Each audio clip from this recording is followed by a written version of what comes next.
નમસ્કાર. ચાલો આજે થોડા સમય પાછળ જઈએ. એક એવા સમયમાં જ્યાં ઈમેલ કે વોટ્સએપ જેવું કંઈ જ નહોતું. પણ હા, લાગણીઓથી છલકાતા પત્રો જરૂર હતા. આજે આપણે 1990ના દાયકાની ભારતની ટપાલ સેવાની એ યાદગાર દુનિયાને ફરીથી જીવીશું. જરા વિચારું તો આજના જમાનામાં આ વાતની કલ્પના કરવી પણ કેટલી અઘરી છે ખરું ને. એક એવો સમય જ્યારે ડિલિવર્ડ કે સીન જેવા શબ્દોનો કોઈ મતલબ જ નહોતો. તો સવાલ એ થાય કે ત્યારે લોકો એકબીજા સાથે કેવી રીતે જોડાયેલા રહેતા હશે. ચાલો આ રસપ્રદ સવાલનો જવાબ શોધીએ. તો જુઓ, એ સમયનું ઇન્ટરનેટ એટલે શું? હાથથી લખેલો એક પત્ર. આજે જ્યાં સેકન્ડોમાં મેસેજ પહોંચી જાય છે, ત્યારે સંદેશાને પહોંચતા દિવસો, ક્યારેક તો અઠવાડિયાઓ લાગી જતા. પણ એ પત્રો ખાલી શબ્દો નહોતા. ના, એમાં કોઈના હાથનો સ્પર્શ હતો, કોઈની આતુરતા હતી અને લાગણીઓનો એક આખો ખજાનો છુપાયેલો હતો. તો આ આખી સિસ્ટમનું સેન્ટર પોઈન્ટ શું હતું? એ હતી આપણી પોસ્ટ ઓફિસ. પણ એને ખાલી એક બિલ્ડિંગ ના કહી શકાય. એ તો આખા સમુદાયનું ધબકતું દિલ હતી. આંખો બંધ કરીને કલ્પના કરો. એક મોટો હોલ, જ્યાં સ્ટેમ્પ મારવાનો ઠપ-ઠપ અવાજ આવી રહ્યો છે, લોકોનો ધીમો ધીમો ગણગણાટ સંભળાય છે અને લાંબી લાઈનોમાં ઊભેલા લોકો એકબીજાના સુખ-દુઃખની વાતો કરી રહ્યા છે. સાચું કહું તો પોસ્ટ ઓફિસ માત્ર એક સરકારી ઓફિસ નહોતી. એ તો ગામનું એક જીવંત સોશિયલ હબ હતું. અને એ સમયની પોસ્ટ ઓફિસની અંદરનું દ્રશ્ય પણ કેવું! ઘસાઈ ગયેલા લાકડાના કાઉન્ટર, શાહીથી લખાયેલા મોટા મોટા રજિસ્ટર અને દરેક કામમાં એક માનવ સ્પર્શ. ત્યાં કોઈ કોમ્પ્યુટર કે સર્ચ બટન નહોતું. બધો જ આધાર હતો માણસની યાદશક્તિ અને એની મહેનત પર. હા, આ આખી સિસ્ટમ કોઈ મશીનથી નહીં પણ માણસોથી ચાલતી હતી. અને આ નેટવર્કના બે સૌથી મજબૂત થાંભલા હતા. એક પોસ્ટમાસ્ટર અને બીજા ટપાલી. પોસ્ટમાસ્ટર, એમને તો પોસ્ટ ઓફિસના કેપ્ટન જ કહી લો. એ ખાલી પત્રોનું મેનેજમેન્ટ નહોતા કરતા, પણ લોકોના વિશ્વાસના અને એમની મહેનતની કમાણીના રખેવાળ હતા. એમની એક સહી અને સિક્કા પર આખા ગામને ભરોસો રહેતો. કઈ ટપાલ ક્યારે જશે, કોનો મની ઓર્ડર આવ્યો છે, કયા ટપાલીને કયા એરિયામાં મોકલવાનો છે, આ બધું જ પોસ્ટમાસ્ટર સંભાળતા. એ એક જ સમયે મેનેજર, એકાઉન્ટન્ટ અને લોજિસ્ટિક્સ હેડ બધી જ ભૂમિકાઓ નિભાવતા. અને પછી આવે ટપાલી.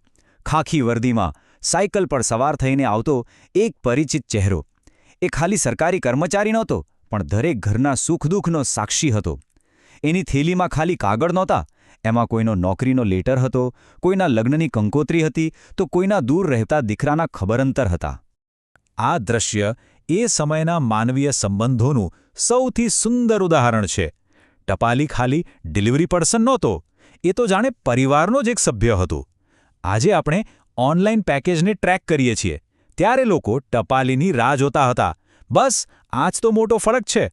હવે પોસ્ટ ઓફિસનું કામ કંઈ ખાલી પત્રો પહોંચાડવા પૂરતું સીમિત નહોતું. એ તો લોકોની બીજી ઘણી બધી જરૂરિયાતો પૂરી પાડતી એક મલ્ટી સર્વિસ સેન્ટર જેવી હતી. તો આ મની ઓર્ડર શું હતું? એમ સમજી લો કે એ 1990ના દાયકાનું ગૂગલ પે કે પેટીએમ હતું, પણ ઓફલાઈન. શહેરમાં કામ કરતો દીકરો ગામડે પોતાના મા-બાપને પૈસા મોકલવા માટે આનો જ ઉપયોગ કરતો. ખરેખર એ એક આર્થિક જીવાદોરી હતી.